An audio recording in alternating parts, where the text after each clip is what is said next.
Welcome to the workshop, guys. Yeah, and you have made it to the first podcast of the workshop. So welcome. So we really wanted to start this podcast, especially after the DLC, because we saw so many faces, and I think it's important that you guys get to know us a little bit. So, welcome. And we're going to start off giving you like a little of what we're going to talk about during the episode, so you know what to expect. We're going to talk about some life updates, the meta breakdown, what decks were doing good. We're going to have a segment called the Workshop Request, where you comment down below and get to ask us questions. And Zach, what's the last thing we talk about on the channel? We're going to talk about the hero of the week. And I think we'll wait till a little bit later on in the show to kind of reveal who the hero of the week is. But if you've been paying attention to Lorcana and DLC Richmond, you probably have an idea of who could or could not be the hero of this current meta and the DLC of the previous weekend. Obviously, a huge privilege that both Mark and I were able to get competitor badges for such an exclusive event, and it was so amazing to see all of these great players to play alongside people like DKP and Kawa and these just great players, and seeing the goons and Zan and everybody just really makes you happy to see the community grow, and to be part of it is awesome. I think it was an excellent event. Yeah, I agree. So we only have Seattle to compare it to, but yeah, we do have Seattle to compare it to, which different tournament organizer as well, which I actually kind of like Pastimes better. Yeah, I favored this event slightly more. Yeah, it felt smoother, but yeah, now we're gonna go into our little life update and like what we've been up to, and this one's really gonna be talking about DLCs. But yeah, I mean, we must have played so many games, right? No, absolutely. I mean, it was great to play, and obviously we played tons of games up to the point when we got to have to drive down to Richmond and actually register our decks, and that it was very. It was exciting to see how well the decks did over the course of so many rounds. We realistically, 22 rounds from just the 3 tournaments that I was in, and then you were something similar from the first 2 days, and then you also drafted, and we were jamming pack rush in between games. So I think it was a ton of fun, even aside from the competition. But obviously the competition was awesome to see people go, and it's interesting to see also people's idea of what a long tournament will be like, and then to actually see them on round 7, and to see how fatigued they are from thinking and doing math and trying to figure out the most optimal way to play a game or navigate a hate card or whatever it may be, and they're just not thinking properly, after you get that brain fog. Yeah, and before we even get into the tournament, I'd love to talk about like our journey there. Yeah. Because especially as a card game player, if you've played card games before, a lot of that good sauce is like on the way to the tournament, right? And it's like the things that you do before. So like Zach and I drove down on like Thursday night, and Thursday day, and we stopped at this place called Tommy's Pizza. One of the best slices of pizza in New York City you could ever have. And I made a great call while I was in a donut shop that I was going to talk to this random New Yorker and say, hey, you're from here? Zach, how did that go? It went exactly as I expected it to. And I almost tried to stop Mark from doing this. But honestly, I wanted to see how it panned out, because randomly sometimes he could have just been like really cool, like, no, I'm not from around here. But like me knowing New Yorkers, I knew Mark was in for at least a dirty look, if not worse. Yeah, I got a bad dirty look and was like, no. So yeah, almost got beat up in New York on the way.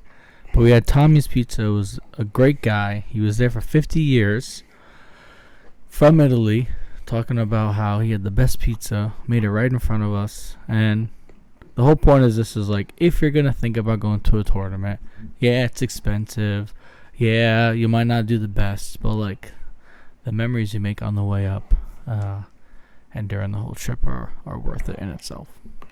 Yeah, no, of course. I mean, I think that's one of the nicest parts about tournaments, realistically, is that when you get to go to places like Seattle, you know, you just get to go to these places, and then along the way, you know, you discover these other places. You know, even just the fortunateness of us being able to drive to Richmond, I think is awesome. Yeah. Yeah, especially like having a drivable DLC is like not something that everybody has the opportunity to have. So it's insane. And that it was like going through a place like New York where we go get like a crazy good pizza, and then when we go stay in a place like Richmond where we had so many of these like great like the Airbnb that we stayed at, they were fantastic people. It was a very nice place, and the like street over from where we were staying, it was just this long strip of a bunch of restaurants and like little mom and pop shops. There was this like little dog and cat treat, but like homemade treats, and then there was this like really great vegan cafe that we had spotted, and a place called the psychedelic mushroom, the trippy mushroom, the groovy mushroom, like the mellow mushroom. mellow mushroom. But I called it the mellow marshmallow. Yeah, mellow marshmallow. But yeah, that was great. You know, Friday was good.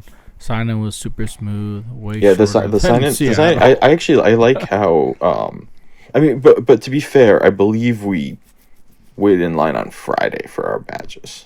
No. Yeah, for Seattle. Yeah. So I think it's probably like for our best interest, DLCs moving forward, or even just a suggestion to those out there who are planning to go to Indianapolis or any of the future DLCs, that like getting there that Thursday night is worth it, especially if you can make it there before, I think it was a 9:30, 10 o'clock cutoff. Yeah, it was. If I wasn't mistaken. So I mean, like, it wasn't too terrible, but like you don't want to get that like I arrive at midnight on Thursday and go check into my hotel like late night. You want to probably get your ticket like on Thursday.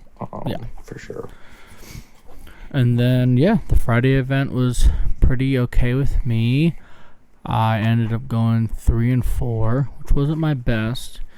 I really was teetering against OTK combo and, Purple Steel. And I really regret not playing the OTK, because even if I didn't do well with the OTK, I felt like I had the most reps. I bought into Zan's guide. I was reading everything, going through all the matchups, and like I felt like I had it. And then like last second I was like, nah, I'm gonna go Purple Steel, which I had reps in. I've won many tournaments near us with it, but I don't think it was the right meta call. That was your Friday tournament, Zach. I feel like, just on the note of your choice with Purple Steel, the only problem with Purple Steel this weekend was that people wanted to play a deck that beat Purple Steel because of how well it had been doing in previous tournaments. The Friday tournament, I felt like was a great dip my toes into the meta, because I was seeing a lot more Blurple than I was seeing in our home meta. And even just like games I've jammed on Lorcana, I really hadn't seen Blurple as much as I saw it at DLC Richmond. And I at first thought that the Dogs deck would actually be really well positioned against Blurple, but really it's become a considerably worse matchup since the Cheshire Cat has been introduced to the format and become a good Amethyst staple card. There's just way more ways for us to out that, which then later like led me to some of my decisions for what things I added or took away from my deck on Saturday. I did end up running with Dogs because I was in this weird kind of back and forth between Blue-Green and Dogs and Ruby Amethyst, and all three of the decks kind of have their own appeal, but I thought that Dogs was kind of the most consistent at what it did versus Blue-Green. Like Sapphire Emerald is an amazing deck, and spoiler alerts for those who haven't seen DLC Richmond, the finals were two Emerald Sapphire decks. So obviously the deck is amazing, especially if you can pilot it correctly. But my thought process was that either Ruby Amethyst or Dogs would be slightly more forgiving in some matchups, and then also there wouldn't be the super grindiness to the day. I always felt like I had time between rounds to go get like something to drink or use the restroom. I could just talk to people and get to see people's cosplays and stuff. So it was like kind of even a decision to play a deck that it's like, yeah, I'm going to probably win this game in 30 minutes, or I'm going to lose this game in 30 minutes. There's probably not like, and then there was a couple times where we went to time, but really it's like times. yeah, like over the course of 22 matches, only one or two of them going close to time, and it was like, we still have our 5 turns, and we resolved the game before the 5. There was no draws that I had. I won all my games and lost all my games. Like there was no drawing, which is great, especially in a tournament like this, where it's like really you just want to be winning or losing. You don't want to be drawing all that much in a big draw just 7 automatic loss unless you draw the first 2 rounds. It depends too, because like you could also just like only have draws and wins. That's good too. Well, the math doesn't math because you need 18. But if you're 802, or sorry, if you're 502, that's just a straight up better record than 5-2, and those people made it to day 2, right? Or am I? No, sorry, there was no. No, it's 6-2. Yeah, 6-2 makes it. But if you have any tie, it's basically a loss because you need the 18 points. Yeah. Well, so that's where you could go like 5 and 3 ties, right? And that would like cost you the but you would need 3 ties. You can literally get 0 or 3. There's nothing else you can get, and you couldn't lose after that. So yeah, I mean, but most of the time you don't want to tie. Yeah. Yeah, so then going on to our next point in the update, some new decks that we saw at the tournament. Yeah, I mean round 1 in the Friday tournament, it was against Emerald Amethyst, the $12 deck that everybody, and that was like something that ended up making it to the top 8 of the main event. And it's super interesting to see the deck function the way it does, because it really it does not care about you. It will give you as many cards as you want. It'll just play its items, and it's like you can't answer all 3 or 4 of these ink casters. You can't answer all of these 1-drops. And when you do answer them, and probably the most effective way you can deal with them, I'm going to gain some lore or draw a card, or it's going to come back to my hand, or it just reminds me of Dogs in the way that like it doesn't necessarily play with a full hand always. It's like kind of using like cards from Scrooge being like a repetitive card. Yeah, I think it does a lot of good things, especially I am shocked that I kind of got past Amethyst Steel, because I do feel like Amethyst Steel has the best matchup into it personally, where it's like you just go 1-drop. It might be a little too slow. 2-drop, 1-drop. It depends on the pilot, right? I mean, the pilot has to basically save all of their like actions to gain lore like last, in my opinion, or they have to get the item on as soon as possible. And kind of like Dogs, like sometimes in Amethyst Steel, like you actually don't want to quest against them. No, yeah, that's the thing. You just build up a board, like, and then eventually you're in a situation where every turn you're still gaining the lore.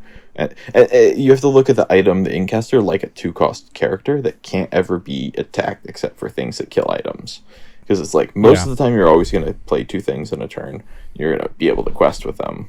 Or like a character that says, I can only quest when. You know what I mean? Like it's the fact that it can't be touched to normal removal effects makes it so potent, because there's going to be so many games where they've used their 1 tech Benja and you still have 2 of them out, and you're like, okay, sure, I'll go to 19 instead of 20. I guess that's where it's a very like, it also like me playing against it, you actually have to quest. Like I don't think people will like quest against the deck, but Purple Steel can actually outrace it. It's like, again, if they go like 1-drop and they quest into it, it's like you can just go 1-drop attack, and that's why you just want to flood the board, because basically they quest out their things. You can do like a 2, use 2 of your characters, quest for 2, and Then it's like you can also like safely do Genie against the deck, especially if you go 1-drop, 2-drop, 1-drop, 2-drop, and then Genie. Like you can outrace them for sure. I think again it depends. This is like you'd have to have the most aggressive hand because there's so many cards in the purples. Well, it's not like they're running like the Little John. Yeah, but it's still like as long as like you're always actually playing more characters on the board than them, they're just playing more items and actions to get them more cards and lore. But you can actually out-character them. Okay. I beat it, man. Well, you beat it, but then you went 3 and 4. So like the idea is that your deck might have been tuned to be a little bit more aggressive than that deck, but it wasn't like tuned to beat the meta. So like the decks that are actually like there to beat Emerald, Sapphire, or like they're tech to beat that, I feel like they'll struggle against that deck. And most decks, like yeah. And in most regards, it's like good matchup. When you're playing 4 Black Herons and you're playing Calhouns, and then they're playing an evasive character where you can't attack it necessarily with a Calhoun, so you're not getting the extra lore of Calhoun. You have you have like so many characters that just quest for 1 in the deck that I feel like with Hades or like Elsa, like Cobra. There's just like Cobra gains you 2 lore and Genie, which is good, but and most of them aren't playing Go-Go. So you don't have to worry about the damage. I feel like Go-Go's just less of... I don't think you're really worried about Go-Go in that deck because so many of the characters have so low attack. Like you're not trying to put damage on anything. You're just trying to gain lore. So most of the time, a Gathering Wisdom and Knowledge is going to gain you more lore than a Go-Go would. Well, and then you could like still play something else too because you don't have to pay the extra 2 ink. Yeah. But, let's get on to the Saturday event.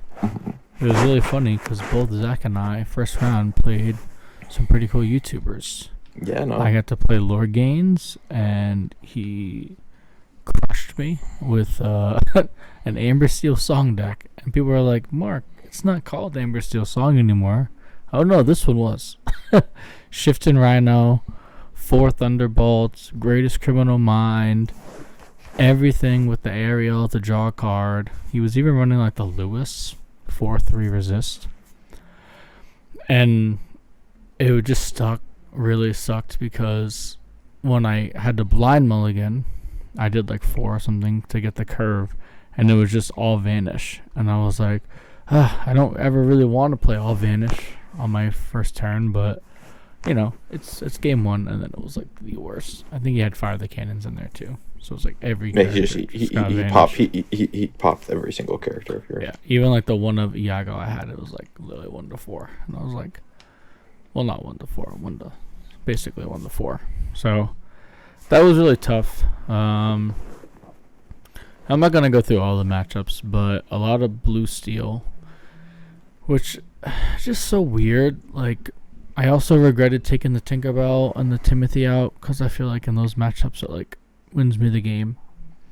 And I'm just going like 1-drop, 2-drop, 3-drop. And I teched in the Jasmine 5 cost, and I did not like it really. I thought it was gonna apply like all this pressure to the mirror match, and even in the mirror match it like really did not do the pressure that I thought it was gonna do. But I did end up getting the 3 wins for the Mulan, which, whenever you go 3-4 and negative, it's going to suck. But, I got the Mulan, and hopefully the next one I just at least can go 4-4.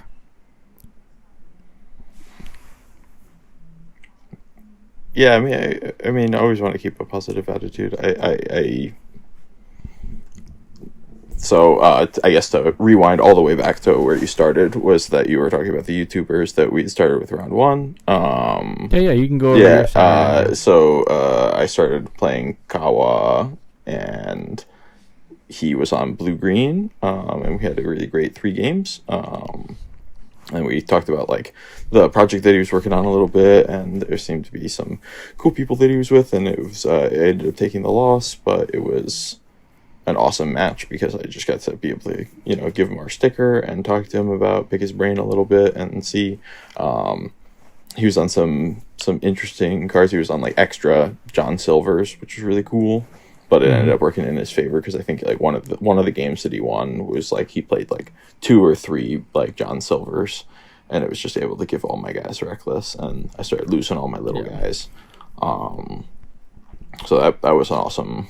He was literally saying to me too in like the first game, he was like literally, this is the deck I do not want to see. Like this you could very well mess me up, because I Mowgli'd him pretty good the game 1.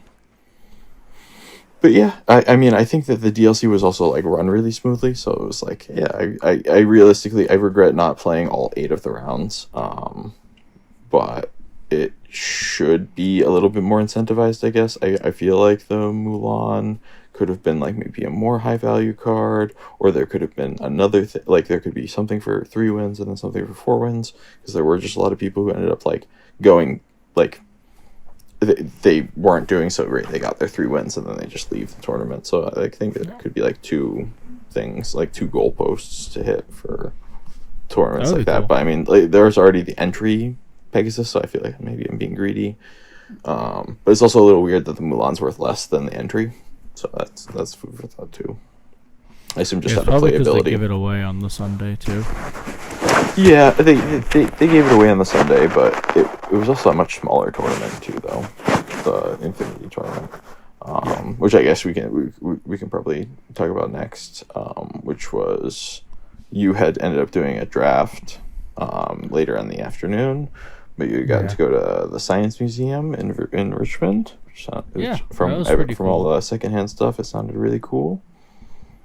And Infinity was kind of what I expected it. I saw a little bit less Sapphire Steel than I expected, but lots of blue red. I played blue red, and I played against Amber Steel. I personally played Ruby Amethyst, just out of wanting to play all my favorite cards like Goat and Be Prepared and Fox and all that fun stuff with Shark. And we did get somebody. We got 2 different good Shark points, but there was one point during the day against a Sapphire Ruby player. They were playing like the items variant, and they had like quested with a Scrooge McDuck randomly, and I had a Peter Pan out, and I had 6 ink the following turn, and I had a friends in the yard, and it was just like such a great feeling to do that again, where I was just like, all right, play Shark, attack with Shark, bring back the friends, sing it with Peter Pan, and it was just gain 1, draw 2, just have it back in the yard for me to do it again next turn.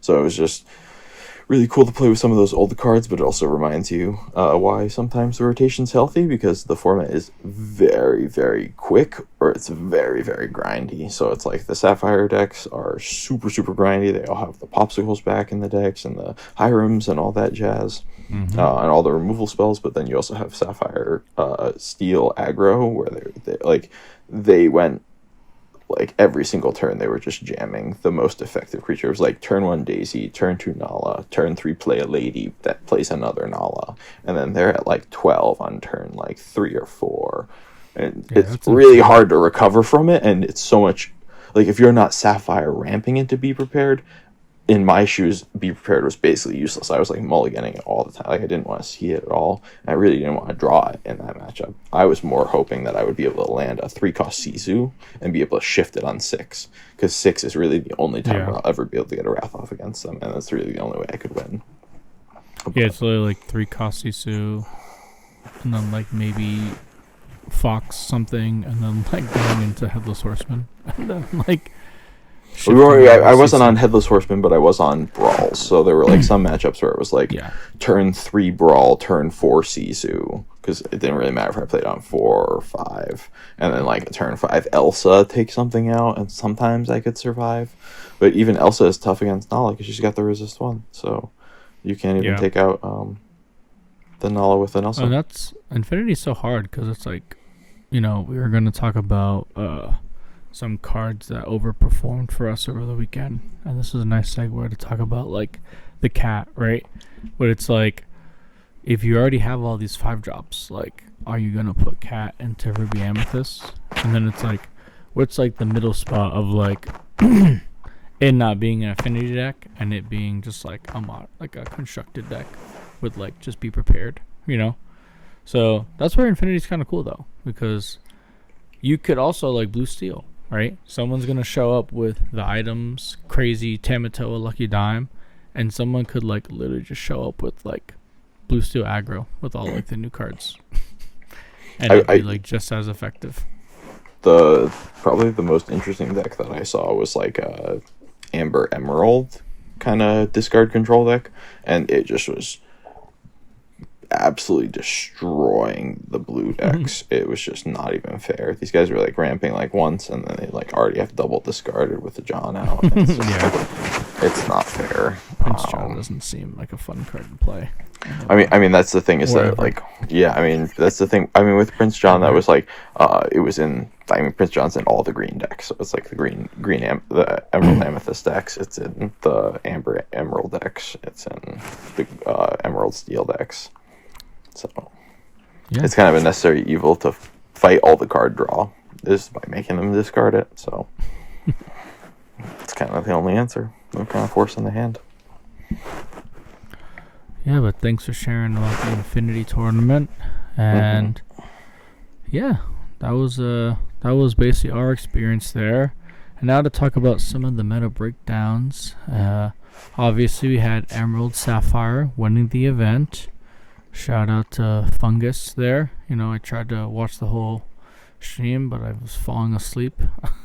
Actually, I have to do a second shout out to Fungus because round 1 of the Infinity tournament, I was actually paired up against Fungus. Yeah, he must have been not dropped properly, or because he was still in the Infinity tournament, his refund was like in progress or something. But I would have had to play against him in Infinity, so that would have been a difficult matchup for sure. And I'm glad that he was able to win the whole tournament. And thanks for the free win. Yeah, it seems like it's the best deck, you know, and some cool text. You know, we saw no uninkable 7-cost Hades in the list. No Under the Sea in the list. Improvises, develop your brains, consistent. I like it, you know. Well, I think there's something to be said for like those really bricky hands that you can get when you play those cards, where you're mulliganing 7 so frequently with the deck because you want to find the things you need, which is like ramp on 2. You want to find the correct 4-drop to play, and so, or you want to find the 3-cost fill up so that we can shift it. And so by mulliganing so much, I think that you're seeing these hands where, I mulled 7 and I drew 2 Hades and an Under the Sea. Now I probably lose this game, like unless it's followed by 2 T-Pos where I can get rid of the Hades. But then at that point, they could have been any card. They could have been inkable cards for all I can, or just any other uninkable card that's better in the control matchup or better in the aggro matchup. Ramping into Under the Sea is not where you want to be. No. And you especially if they get your strategy and they know the Under the Sea is there. You know, and I bet he was knowing that, this is going to be a lot of mirror matches today. Like, what is this? If I'm in top cut and these are all mirror matches, I'm cooked, you know? So, I thought that was really cool, especially since I want to play Monster Combo. Please take your uninkable Hades out of the deck. That'll make my life much easier. I mean, yeah. Although I assume by removing the Hades, I could review the list that he was still on like Mother's Knows Bests and like the Basils. So yeah, of course, like they're still out, but it's like it doesn't. It was almost like it's like the amount of outs were so repetitive. Like I remember playing against the Monster Combo deck, and it's like I had 3 Hades in my hand at one point because I was holding the Hades for the Monstro. But it was like at one point I was like able to use the Hades, on something else. Even the Mother's No Best feels even worse because then it's like you can probably play something after that too. Yeah, even if you don't have the removal spell this turn, you can have a whole nother turn to draw a removal spell, or just draw another Mother's No Best. And you also have like great removal spells like You're Welcome, which like kind of double as also I'm starting to look at it like more like a friends at this point too, because it's like there's so many times where like if you're just like in the mud and you need it, like you can just pay for it and just like hit your Tipo, or better yet, sing it sometimes with a Cindy. And you're like, okay, sing with Cindy, draw 2 cards off my Tipo, and you basically gain 1 lore from questing, and then you draw 2 cards. And sometimes that's the 2 cards you need. Yeah, especially in the right matchup. Yeah. But, where you don't want to, especially in a situation where giving them the 2 cards is way more valuable, or against aggro, where it's like, do I really want to give them 2 more cards that they can recover from this Prince Philip shift with? Yeah, I think that just the deck is awesome, especially with the improvises. Helps with the purple steel matchup, you know. And like really, when you look at it, if you're playing 4 develop, I think he's only on 2 improvise. Like the sales, like those are just really replacing themselves. Like you're not even at a 60 card deck.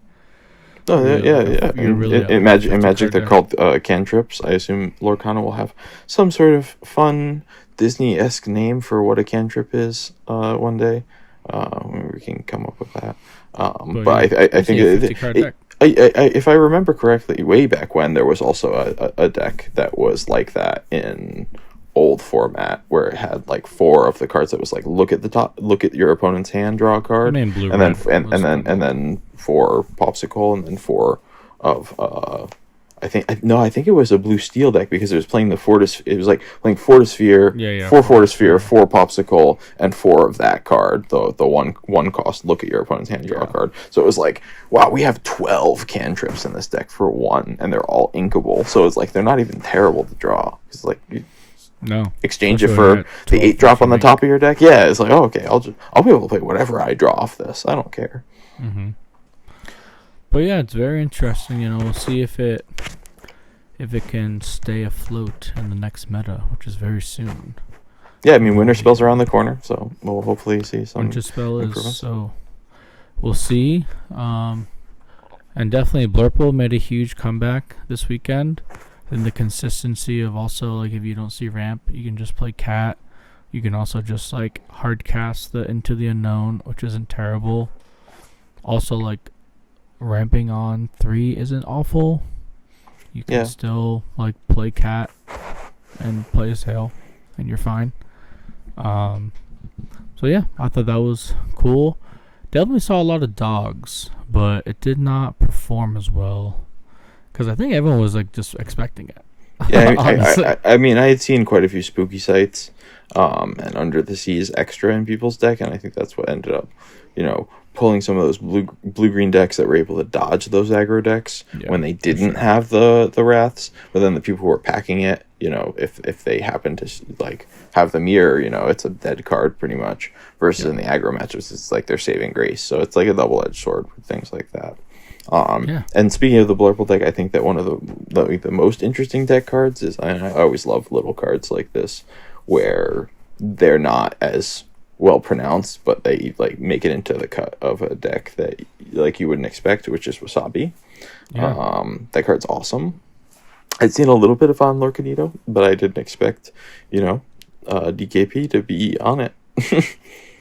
Yeah, I think the Monstro combo was scary enough of a threaten. If everyone was just not even gonna run the non-combo, it's another evasive out, right?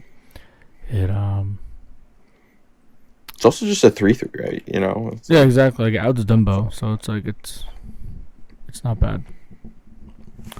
So yeah, I think that was pretty good. I thought that the pack rushes were pretty well done. The only time when pack rush was ever like a long wait was after round 1 of the Infinity Tournament, when a bunch of people dropped, and everybody went to go do pack rush. So I think that was probably the only time when it was like a wait, but everybody I played was super cool too. And there was just some people there that had maybe not gotten competitor badges, and they were just had to kind of pick their brain on what they thought about the game, and how far they traveled and stuff.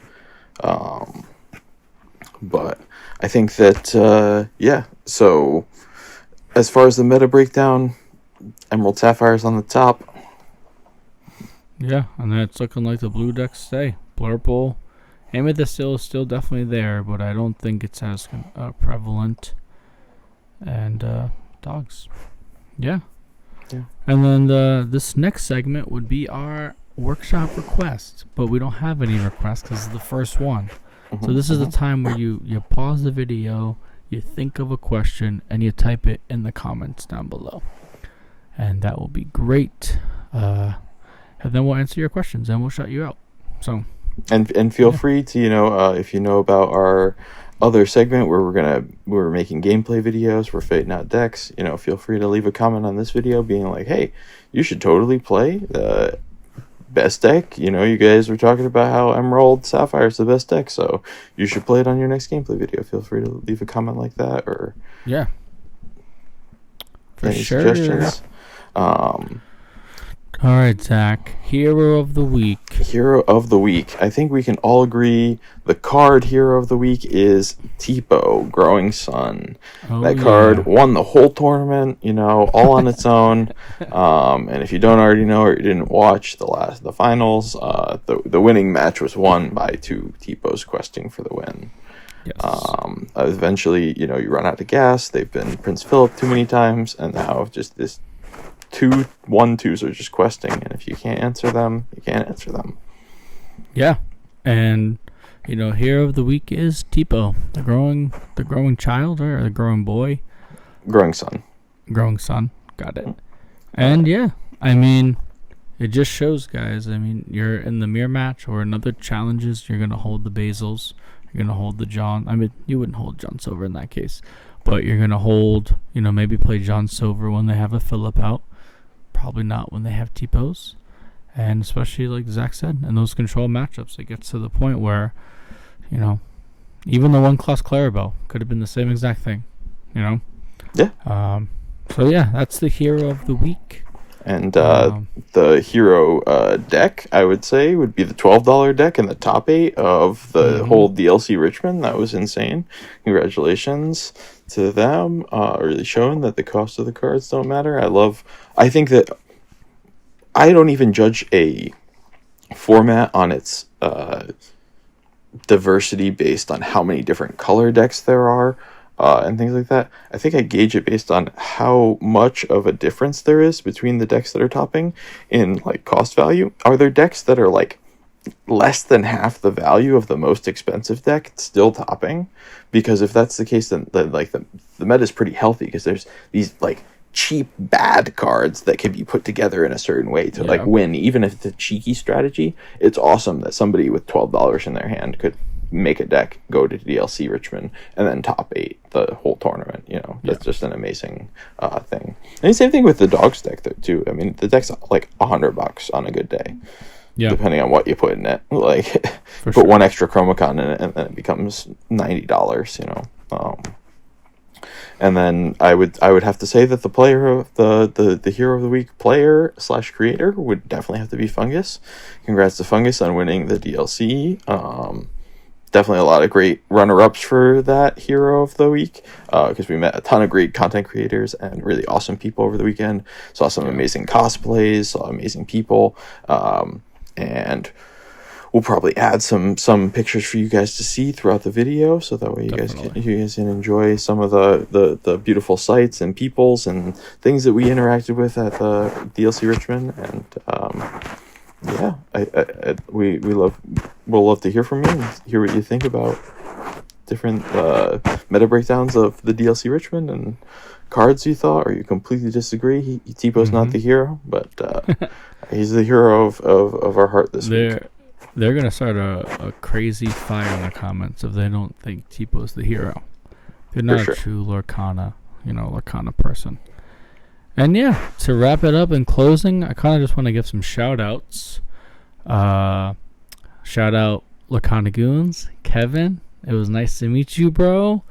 When you said you were 5-0, I gave you a fire dap, and I knew that energy just got you even more into the top. Zach, you want to shout out our Connecticut friends? Yeah, no, shout out to Panda and Eric and the whole Inkatink crew. They embodied the Disney energy this weekend. 100%. Eric was able to make day two with his Sapphire Steel deck. Shout out to him. And shout out to their crazy Seven Dwarves cosplay that they did on Sunday, which was amazing. And when I saw Panda, I believe it was on Friday, where it was like she had gotten there just in time for round one of the Friday event, I believe. And so it was like, and she was like, "Oh, dude, I'm on like 2 hours of sleep." So that is shout out to all of them for giving it their best and grinding it out, even though it was a super big troop. Obviously, it was a long drive. And then we'll also shout out all of our New England friends too. There was quite a few people that were able to do pretty good with their decks over the weekend. It's awesome to see people from our locals out there, but then there's also a bunch of other people that we probably can't. Kawa and his hopefully he subscribes to us as well. Shout out to him. He was super dope to meet. And and then some others like Lorcana Collectors I played. I don't have their YouTube, but I know their Instagram. Additional Ink was one of them. Good Playing You. I had another one in my head that I was like, oh man, this would be a good shout out. Oh yeah, Rules of Villainy. It was nice meeting you, and he day 2'd as well. So it just shows that the content creators, they're doing stuff. They're not just sitting here behind the screen, baby. They're doing things. They're topping day 2s. And yeah, thank you for joining the First Workshop podcast. Make sure you hit the subscribe button. I'm Mark. I'm Zach. Or should I say, I'm Marky Mouse. And we're out of here.